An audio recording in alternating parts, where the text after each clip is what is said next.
Today is November 16, 2007. My name is Christine Liu, and I'm a senior here at Salem State. I'm a history major, and I am here with Lance Corporal Jack Lynch, who is in the United States Marines and was deployed in Iraq from December 1st, 2005 to December 1st, 2006. He grew up in the Cape Cod area and is currently attending his first year at Salem State, and he's also a history major with a criminal justice minor.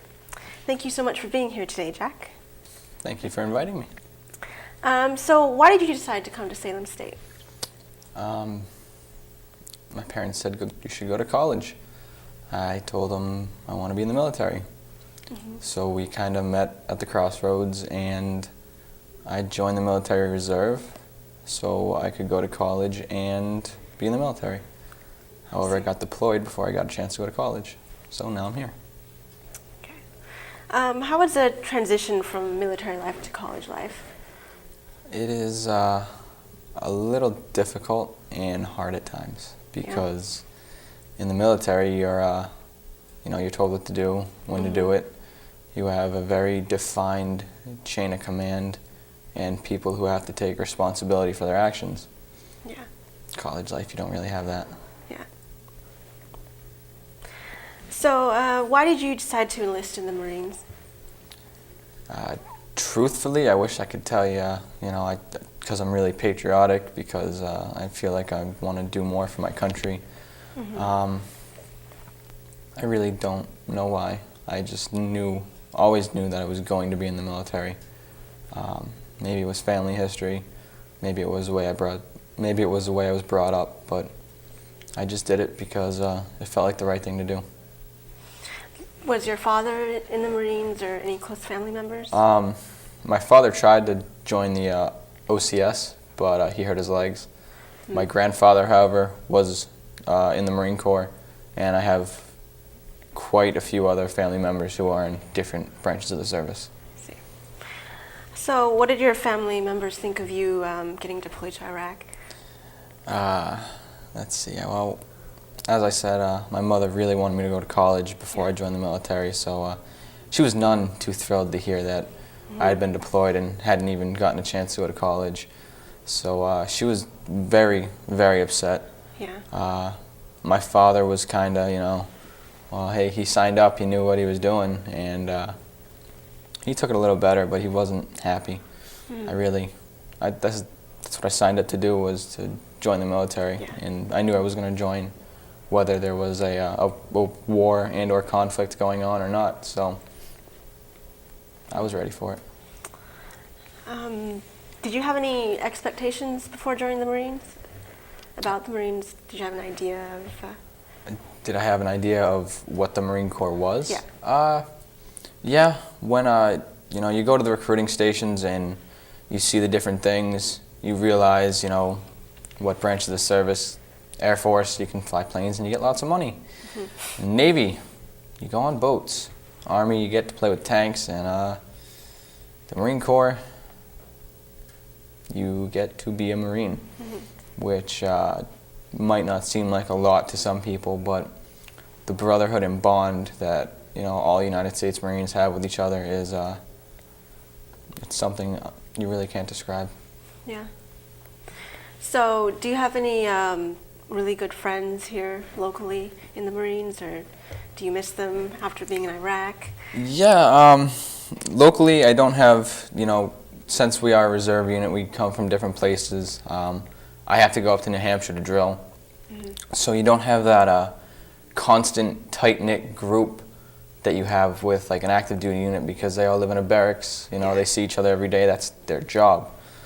But I definitely have people that I will never ever forget, like Lance Corporal McAleer, who more or less for 7 months we were hip by hip. We slept. He slept on the bottom bunk, I slept on the top bunk. We were with each other literally like 24/7. So there wasn't much we didn't know. I had a buddy Ayub. He was in our fire team. I was also really, really close to him, and all the Marines that I got deployed with, I really will never ever forget, for one reason or another. Did you have any expectations of Iraq before you went there? Well, I didn't. I thought it'd be a lot more sandy. I Yeah. thought, the flowing seas of sands, and I thought I'd see a ton of camels, and kind of excited about seeing camels. I only got to see one, and he was in the back of a truck. But as for my expectation, when I first got there, I really felt like, hey, we're here to help the Iraqi people. I want to help them. But after a few months, I just didn't. That all went away. We were trying to help them, and it seems like they just were taking it and taking and taking and never helping us back. Oh, really? So it was a very one-sided relationship. We'd do great things for their kids on one street, and then like 2 days later on that same street, our convoy would get hit with either small arms fire or an improvised explosive device, which is an IED. So. So, you said that you were first motivated to help the Iraqi people, and after a couple months, that kind of faded. What kept you going after that in Iraq? I mean, what motivated you, if anything? The fact that I was doing my job was thrilling. You go through so much training, and it's just pounded into your head. Training. This is what you're getting ready to do. Hoorah, kill. Do your job, and now you're actually there doing it, so you're kind of like, hey, this sucks, but at least I'm here actually experiencing it. Yeah. Kept me going was, they're bullets. Bullets kill people. Yeah. I'm a fan of being alive, so I'd like to avoid that situation. And then also knowing that if I'm not doing my job, I'm probably not going to be the one that gets killed. It's going to be the guy to my left or the guy to my right. Yeah. He's going to be the one taking the hit. And I don't want to live with that. Yeah. So, do your job, do it well. In your biography, you said that you saw combat 2 times. The first time your vehicle was hit by explosives, and you say you were knocked out. Do you remember what was going through your head before? Well, it was the second patrol of the night, and it was 2 really long patrols that night. The sun was coming up. It was like 8 in the morning. We had been going all night. So we were all tired. And our captain was like, RTB. And that's pretty much like saying, hey, we're going home. Yeah. So we were all thrilled. Hey, we get to go to sleep. Cool. We were going to pick them up. And then suddenly there was, no noise because the explosion was so loud. I really didn't think I heard it. And then there was all the black soot in the air. And I'm like, no way! Somebody just tried to kill me! Get out of here! After I realized that my vehicle was okay, I really did just get blown up. I was angry as hell. Somebody just tried to kill me. Goddamn bastards! What the hell? I was ready to just go nuts, but I was more or less okay. The ringing in my ears still hasn't gone away, so it keeps me up at night from times, but I was just more or less upset that somebody tried to kill me. You knew it was coming, but you weren't expecting it. Did anyone get hurt in that first explosion? No? Just, they buried it wrong. They buried the shell too deep, so the ground took most of the blast. It just kicked up a lot of dirt, jostled me around a bit, gave me a little bit of hearing. Other than that, no, not really. After that first time, do you feel like you were better prepared to face combat, or? You're never really prepared to hit an IED. I mean, the stress that it puts on you every time you go out on patrol, to have that set of mind, oh my God, that could blow up on me. After a few weeks, you're just like, yeah, hey, that could blow up. Let's avoid that. So not to go anywhere near craters. They say don't go near piles of trash, but the Iraqi streets are covered they just throw their trash out into the street. Yeah. So they've been doing that all their life. There's giant piles of just garbage. So you never know where it could be. It could be in a dead dog. They're everywhere. They plant them all the time. And sometimes they'll plant fake ones just to make us go out there, and they're very crafty about the way they plant IEDs, where they put them. They make them out of anything and everything. So what was day-to-day life in Iraq? I mean, you say you were always prepared for this or this or this, and being aware of your surroundings. I mean, were you awake all the time? Were you stressed out all the time? Or was there any sort of relaxation period? Well, day-to-day life was different every 3 days because we had a cycle we'd go on. Like 3 days you'd be on guard duty.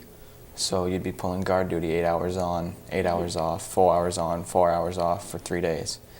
The next 3 days you'd be on patrol during the day, which means that if something happened to the nighttime patrol, you'd have to get up and you'd have to go support them. Right. So that could be a very long stretch of day and night patrols. The only kind of real vacation or relaxation time we got, and this might sound a little funny, is when we'd go on observation posts. Our company was in control of 3 of them, and they were on the main road that went through the city. Mm-hmm. And your job there was just to sit in a bulletproof encasing with all your gear on and watch the road and make sure nobody put down an IED. Rather simple. Make sure nobody puts a giant bomb in the middle of your road. Right. When you weren't doing that, you were free to do whatever you wanted to do inside of this house that was in the middle of Iraq, in the middle of Fallujah. Mm-hmm. More or less, if you want to get behind enemy lines, that's about as behind as you can get because it's your house and then the rest of Fallujah around you. Yeah. So we just kind of hung out, made the most of it. We'd have iPods with, like speaker systems going in the background. So it's kind of nice. You'd play a lot of cards, a lot of card games. Yeah. Chuck Norris jokes. I've heard every Chuck Norris joke, and they're still coming out with more. Yeah. So you just kind of relaxed and joked around and made the best of it. Mm-hmm. And, you're sitting on this rooftop. It's 100 and something degrees. You're in shorts, and you're just looking around like, oh, I'm in the middle of Iraq. In shorts on a roof. Yeah. Was it overwhelming for you to first come in Iraq? The most overwhelming thing when you first got there was the smell. Really? You got on Fallujah and you were like, oh, that smell's not going away. Oh, man. And, you got used to it, but it was it was a terrible smell. But it's definitely something you have to get used to. And you do get used to, hearing gunshots go off all the time. Yeah. And an AK just goes off in the background. You're like, oh, hey, that was weird. You might be going on patrol and somewhere across the city, a huge explosion goes off. When you first got there, everybody freaks out and, everybody's looking around. 2 months into it, that same explosion goes off halfway across the city. You're like, wow, I hope everybody's okay. You wait a few minutes for the radio, find out nothing happened. Find out it was just, a mortar round that the insurgents shot, and it happened to hit in the middle of the Jolan district, which was where everybody traded. Mm-hmm. So, of course, there were no American casualties, but the civilian populace just got a mortar round in the middle of them. So somebody has to go out there and help them and make sure everybody's okay. So what did you miss most about home when you were in Iraq? Food. Food? We had the worst food ever. When you were back at the base, you had 2 meals a day, breakfast and dinner, and they came in these green vats. So, and we had to drive them from a base that was, just away from the city. Mm-hmm. So that was a little safer.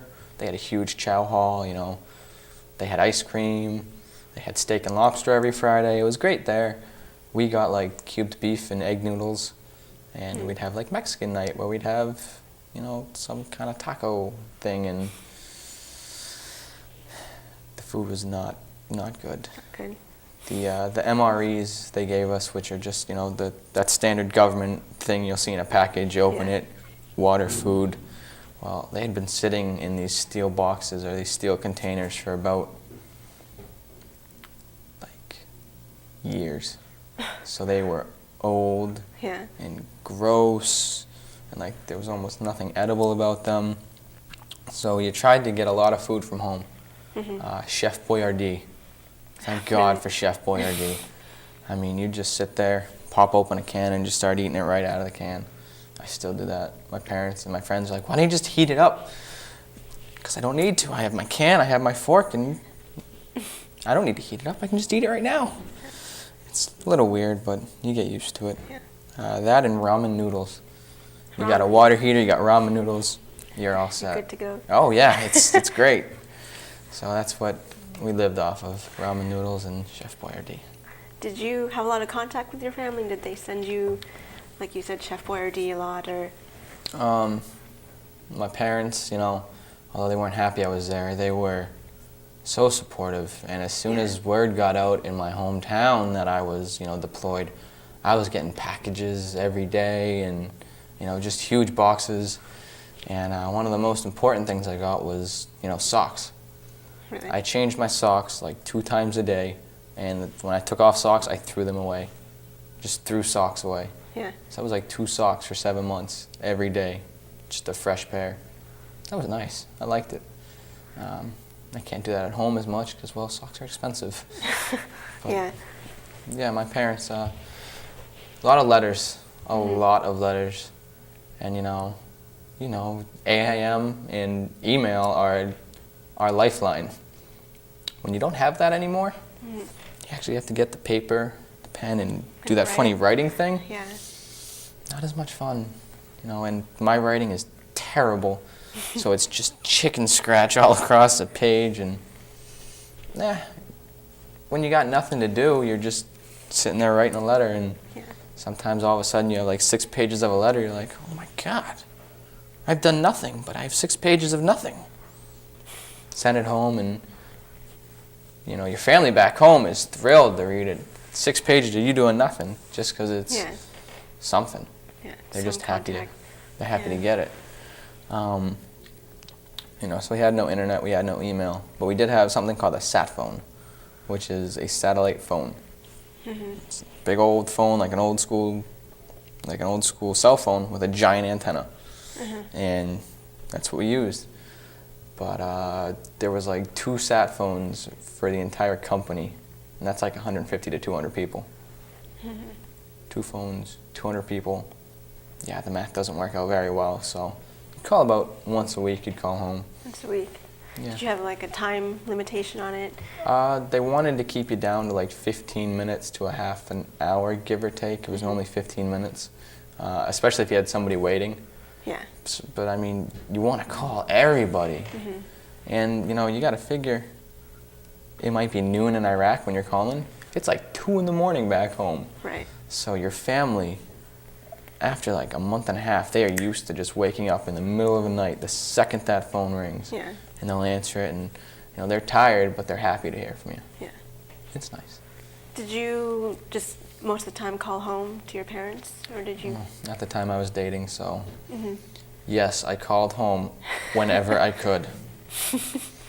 Kind of. Yeah. I called my girlfriend a lot, and she was in high school, so she'd be going to class all tired in the morning, and she'd write me like, oh my God, such and such girl was complaining she hasn't seen her boyfriend in like a week and a half, and she'd just flip out because she hasn't seen me in like 5 months, and I'm in the middle of Iraq, so it was interesting. Yeah. Did your girlfriend at the time, your parents, have a good relationship? Yeah. Very good. Oh yeah, it was Yeah. a lot of contact between them, so they always knew. They would always tell her when I called them.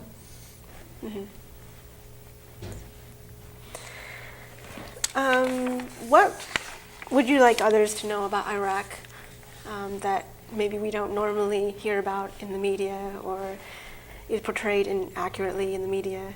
Just Don't believe them. I hate the media. Yeah. I don't like the way they do things.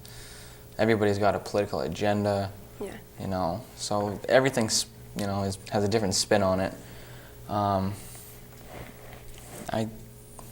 The people, the Iraqi people, they know what's going on. They know who's putting the IEDs in. They know who's taking pot shots at our troops. So, that drives us insane. Absolutely insane. It's like, you people know, who's doing this.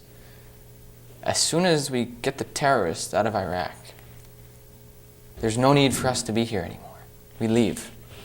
So no terrorists means no Marines, means you get your city back. Yeah. Let's work together here. Let's figure this out, and we'll be gone. Promise. We'll have a little base over here, and that'll be it. We'll stay out of your city. We'll leave you alone. Do what you want. As long as you don't invite terrorists back and we get bombed or some crazy stuff, you can have your city. We don't want it. We don't want to be here. Yeah. It's not like happy fun time. Yeah. This is what the Marine Corps wants to do, but they don't seem to comprehend that we really just don't want to be there. Yeah. So there's a lot of trouble with communicating with the Iraqi people. Yeah. Yeah. Everybody doesn't know English. Right. They've come to know a few key phrases that we throw out when we get upset. I don't know what kind of language I can use on this, so I'm going to refrain from repeating it. I mean, the basic Arabic we know is like aguf tarami, which just means stop or I'll shoot. Teftish, search. So when we bang on a door and we're like, teftish, they already know we're going to come in, we're going to search your house, and we're going to leave.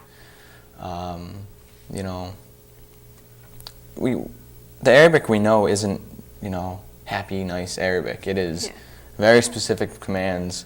This is all we know, so, even when we go peacefully into somebody's house, we don't know how to be like, hey everybody, how are you? We're having a nice day. It's, here's our commands, you need to do it right now.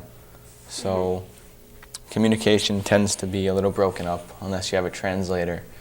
But even then, you don't know what that translator's saying. Yeah. We have no idea. Was the translator part of the Marines? He wasn't a Marine. He'd be from, I don't know how we got him. They would give it to us, hey, here's your translator. Some of them would be like, yeah, I'm from Baghdad. Oh, great. So we have a translator from Baghdad. I hope he's reliable. We get a translator from Canada.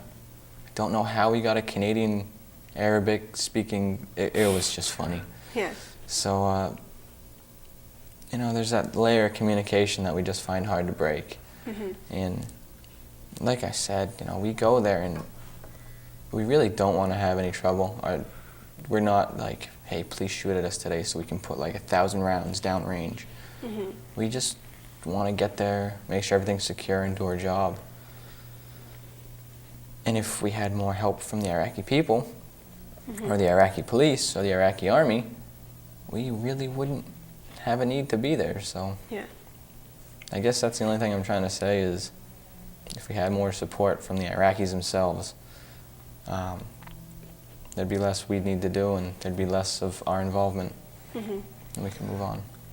So there was this hostility between the Marines and the Iraqi people there. I mean, was there any instances of the Iraqi people actually being thankful for you guys being there, or any sense of that whatsoever? There were some incidents of, them being real thankful and telling them how much they love us, and it was, you couldn't believe a word they said. For example, we lost 2 Marines in August to a sniper attack. Yeah. We had a building, one of the OPs I was talking about, and they were patrolling from there. Well, we took heavy machine gun fire from this house down the road. We had been to that house 2 nights before, just to, stop there and check on it, check the house. It was the house of an imam, a religious figure in the Muslim community. And he spoke amazing English, like we had just met him in New York or Denver or somewhere. Yeah. Just spoke great English. Hey, cool, you can talk to us. How are you? We got really comfortable with him. We were sitting on a couch like this, Kevlar off, gun just hanging out. We were talking to him. We still had Marines, out the ready, up on the roof and stuff. But when you weren't up there, we just sat there and we talked. Talked to this guy for 4 hours. Just sat there, and it was great. At the end of it, he was like, hey, thank you for everything you're doing for us. And we gave him a card. And we said, hey, check This is your card. Call this number if anything happens. If you find out anything's going on, nothing can happen to you from this card. You're just calling a hotline and leaving a message. We don't need your name. We don't need to know where you are. Just say, hey, bad guys are here. Come help. And we'll come. Nobody will know it was you. And 2 days later, heavy machine gun fire from that guy's house. Really? Like 2 machine guns going off at once, pinning us down on the road. And when we came up and we got to that house, we could smell the gunpowder. We could see the bullet holes that we put in it. But there was no brass casings on the ground. There was no sign of the enemy actually being there. It is like he shot a machine gun and then picked up all his rounds and left. That's a lot of, trash to pick up and leave. You're telling me the family had no idea? They had no clue that this was happening? We give chocolate and candy to 10-year-olds. We had a 10-year-old throw a grenade at us. Really? Pull the pin, throw a grenade at our convoy. Oh.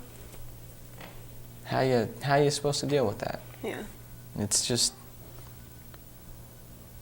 like I said, the Iraqi people, they know what's going on, and they just don't stop it. Whether it's because they hate us or who knows, but I just feel like they don't care. So why should we care? But we do care, because we're Americans, and that's our job. Yeah. And I'm a Marine, and I don't need the question orders. I just, hey, we're going on patrol. Put on my helmet, put on my gloves. Okay, let's go on patrol. Yeah. That's what we do. Did you see that, you said that religious figure again at all? I didn't know. No. It's probably good that I didn't see him.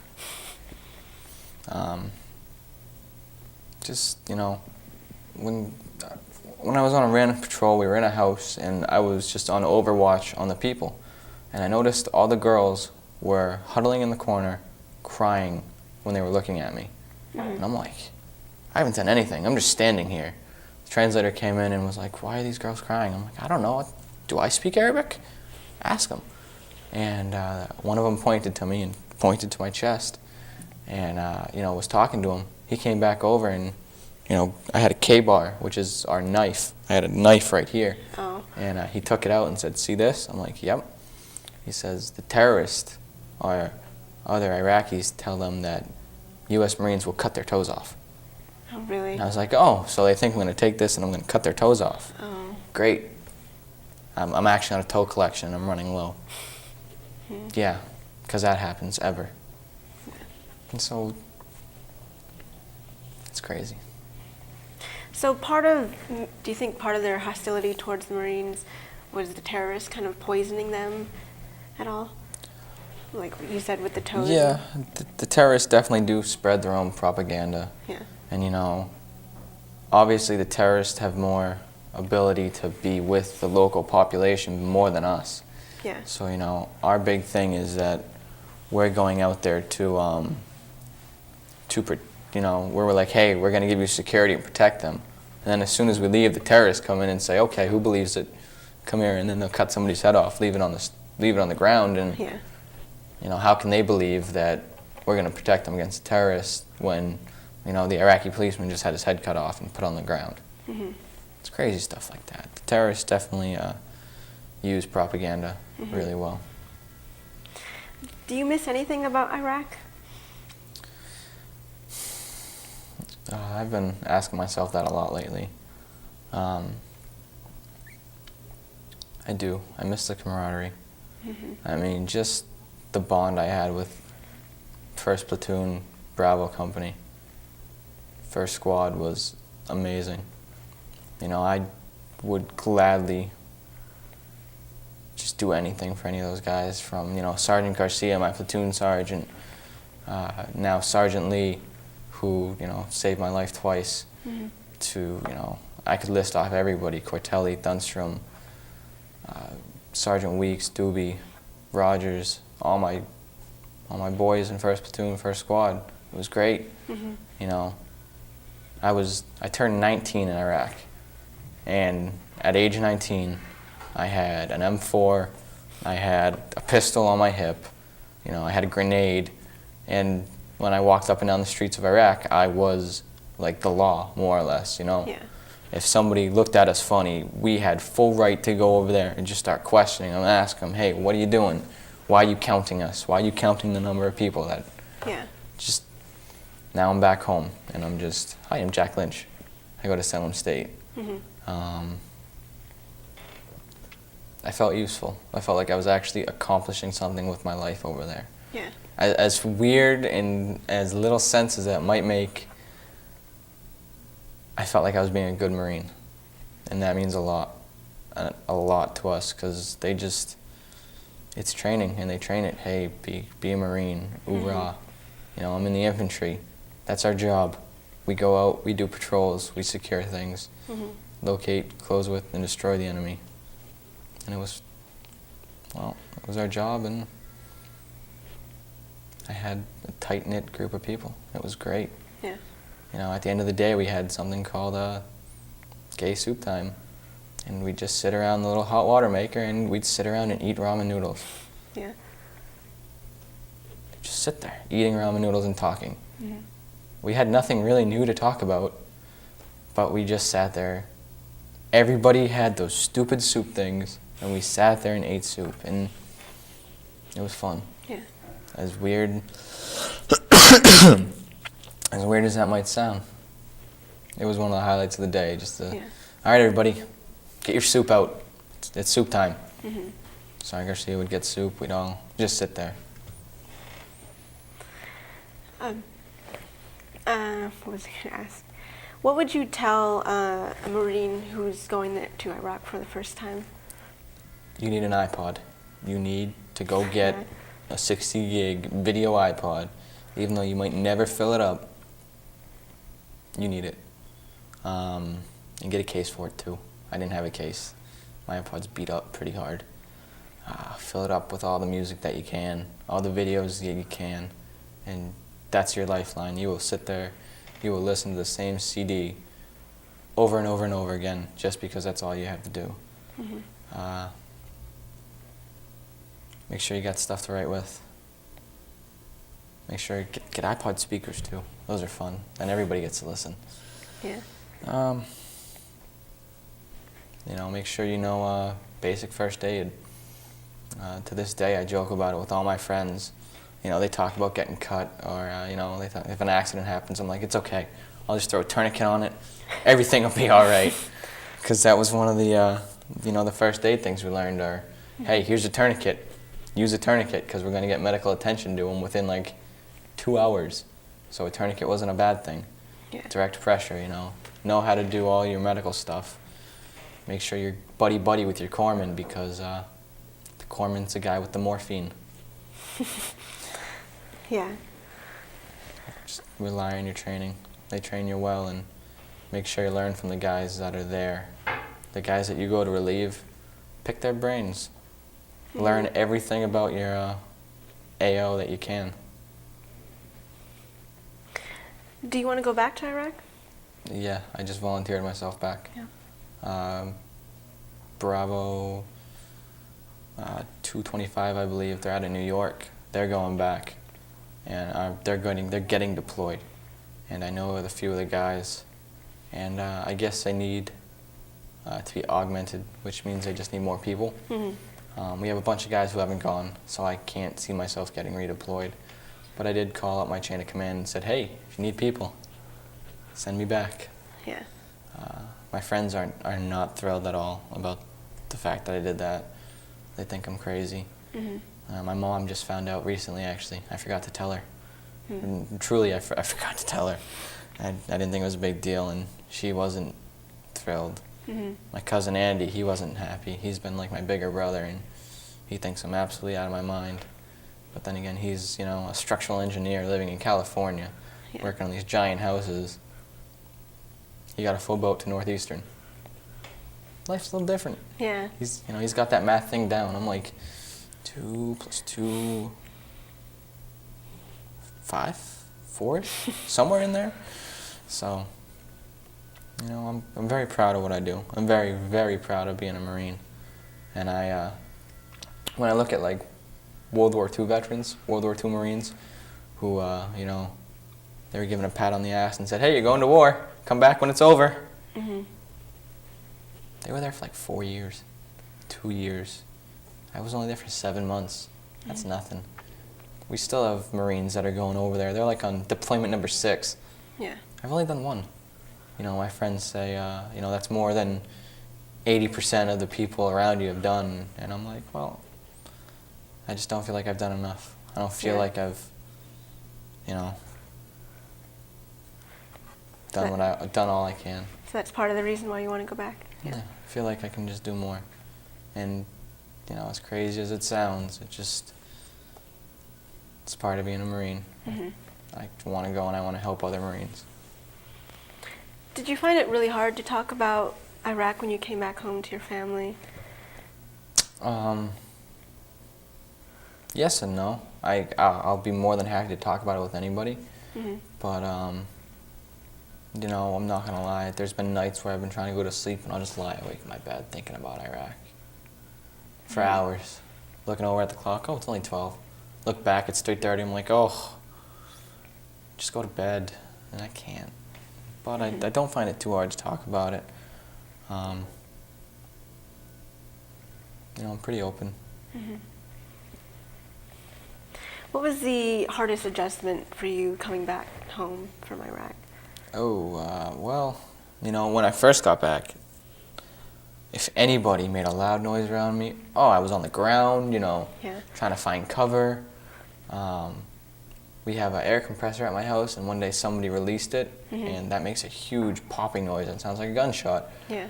I freaked out. Oh, hey, hi, Dad. Don't mind me. Sorry.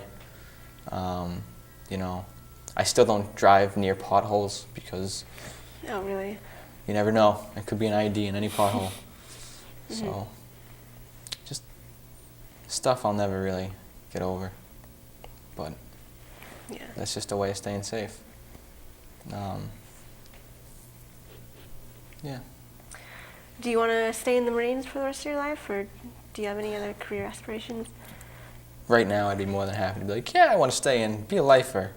And then when I'm actually there, I'm like, oh, this sucks. When am I getting out? When's my contract up? Yeah. So it changes every day. But I can see me probably signing up for, a second contract extension. For career goals, I'd like to become a police officer. Whether, high goal would be like a Mass State trooper. I like troopers a lot. I think they're good people.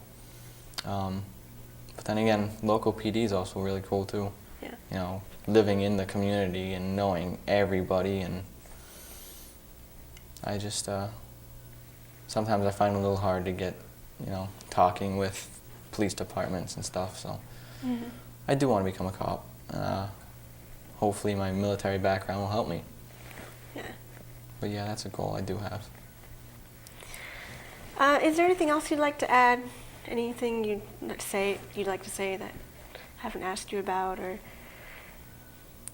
I appreciate the chance to come out and talk about it, because some people have really bad ideas, and there was an incident in Haditha where Marines went in and they just slaughtered a bunch of people.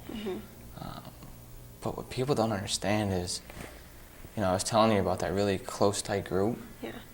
I can't imagine what would happen if any of them died. I would have lost my mind. I lost my mind when we did lose 2 Marines, Lance Corporal Glover and Captain McKenna. We lost them both to sniper fire one day, and they were in my company. I knew them. Captain McKenna was a state trooper. He had 2 daughters. I was so angry. It's like people won't understand it until you're actually put in that kind of situation. And I'm not trying to be like, you don't know, you weren't there, but you grow up, you live with these people, you just form this bond that you will never ever, you just can't describe it. And if MacLear got shot and got killed, I would absolutely lose my mind. I would have went nuts. Just because, 5 minutes ago we might have been talking about soup time. And then trying to have soup time like 2 weeks later, MacLear's seat empty. Oh, I can't imagine it. Mhm. So, people are, Marines, we do have our job to do, and we are very professional in what we do. Yeah. People just gotta understand, we no shit love each other. We love every Marine that we were there with. So we get emotionally attached to each other. To lose a brother like that, just it kills you. Do you find people look at you differently if, like, let's say you're wearing a U.S. Marine sweatshirt right now? Do people look at that, and do you find them treating you differently, or? When I've gone to parties and stuff, they'll be like, hey, what do you do? Or, hey, that's a nice sweatshirt. Yeah, I'm in the Marines. Really? Yeah. Yeah, I'm just going to college now. How long have you been in? About 2 years. Have you been to Iraq? Yeah. Oh my God. I mean, sometimes it's hard for me to think about it. I'm 20 years old and I'm a veteran. Yeah. It's kind of crazy, When I think about what my friends were doing last year and what I was doing, it definitely, people view me differently. Some people, they're like, oh, I don't want to get in a fight with you. I'm like 180 pounds soaking wet. I'm really not, I've never been in a fist fight. Yeah. And yet people think I can suddenly know Kung Fu and I can just choke them and somehow, with my mind, disable them or beat them senseless. Yeah. Yeah, I know how to gouge your eyes and choke you. That's about it. I promise. I don't know crazy turning a spoon into a knife techniques, and Yeah. it's funny, the reaction you get from some people. But a lot of people are so thankful. Everybody always shakes my hand. I've never had one person be rude to me, which is great, because when I do find that one person is rude, they're not going to be happy people. Yeah. I don't mind the peace protests and stuff, and I got a few friends from high school who are really into, pro-peace and stuff, and my response is, well, if we have peace, I'm out of a job, and that's no good. But, Yeah. I don't mind it as long as, you don't take it out on, Yeah. if I found out somebody spit on a service member, I'd go nuts. Yeah. Just those protesters that protest at funerals, I'm happy I haven't been there, because Yeah. I'd lose my mind. I'm part of the Patriot Guard Riders. Those people are amazing. They're just a group of veterans who will ride their motorcycles to military funerals and just hold American flags in respect. Wow. Those guys are great. So yeah, college has been all right. It takes a lot of getting used to, going from being told, hey, Lance Corporal, you'll be doing this right now, to, yeah, you have a paper due. Try to get it done. Yeah. I try to bring that military part of me back into it, but I find that a lot of my papers and a lot of my conversations all tend to gravitate back to my experiences in Iraq, for better and worse. It was an experience of a lifetime. Yeah. Not all bad, not all good, but I can't say I didn't enjoy it in some sick, weird way. It was interesting. Final question. Why did you agree to do this interview today? I really, really wanted a chance just to speak my mind, to help shed some light on, what a normal veteran feels. When you think of veteran, at least I still think of, the grizzled World War II vet. He's got his World War II cap on. He's got more wrinkles and has seen more stuff in his lifetime than I'll ever forget, and he's just that guy.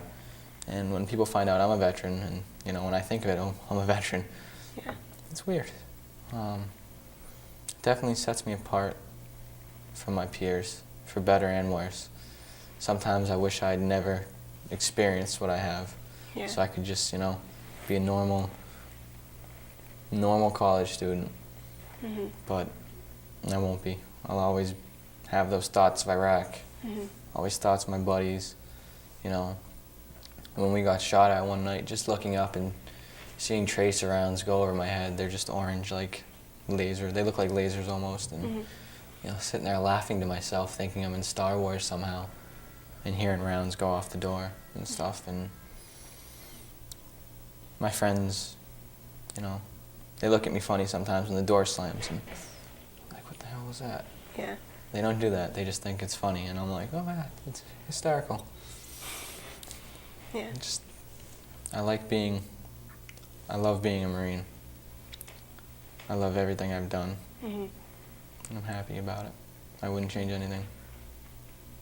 All right. Well, thank you so much for this interview today, Jack. Thank I you really for doing enjoyed it. it.